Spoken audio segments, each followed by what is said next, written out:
انما الاعمال بالنیات. بشکه د عملونو دارومدار دا د نیتونو سره تړلې شوی دی.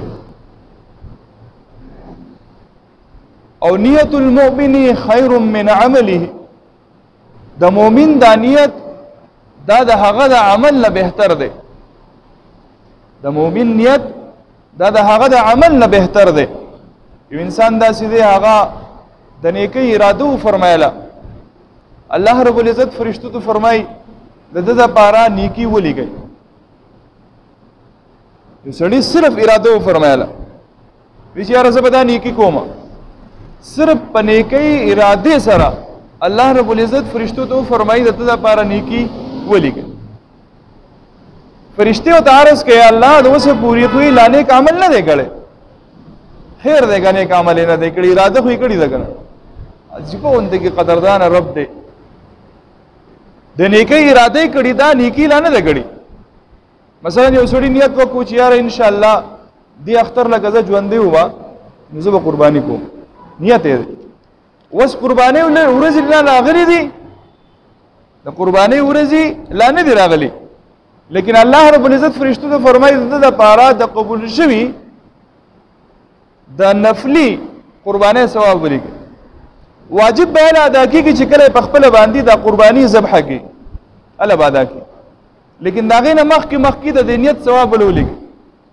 بیا چې کله هغه عمل وکړي نو د هغه عمل له کېدو نه بعد بیا دله د هغه عمل ثواب هم ولیکلی شي، او چې نیت یې څومره خالص وي چې دومره په وافر مقدار سره ورته ثواب میلاوي.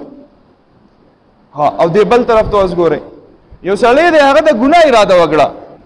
اوس پکار دا وه چې یو سړي د نیکۍ اراده کولی او د هغه دپاره ثواب میلاویږي. دقه شان چې کله د ګناه اراده کولی نو پکار دا چې دا ګناه هم لیکلی کېدی که نه. نو فرشتې الله تعالی ته عرض کوي الله دې پلانکي بنده د ګناه اراده کړې ده، الله رب العزت ته فرمایي صبر کوئ.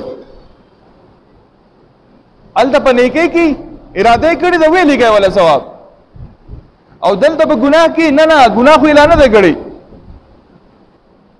اراده ده تر څو پورې ګناه نه دی کړی تر هغه وخته پورې د ده ګناه نه لیکلېږي. ګناه یې وکړه، اوس الله دومره عجیبه ذات دی، دومره قدرتونو والا، رحم و کرم والا، قدردانه ذات دی. اوس ګناه یې وکړه، الله رب العزت فرشتې عرض کوي الله ته، ای الله ګناه ولې ولیکو؟ الله رب العزت فرشتو ته فرمایي لږ صبر وکړئ، کیدای شي توبه وباسي، لږ صبر وکړئ توبه وباسي کیدای شي. دا انسان چېرته د نیکۍ عمل وکړي او دس وکړي مانځه طرف ته را روان شي، الله رب العزت د ده دا ګناهونه د فرشتو د لیکلو نه مخکې فرشتو ته وفرمایي دا ګناهونه وله معاف کوئ او نیکۍ وله دې په ځای باندې ولیکي. داسې قدردانه ذات.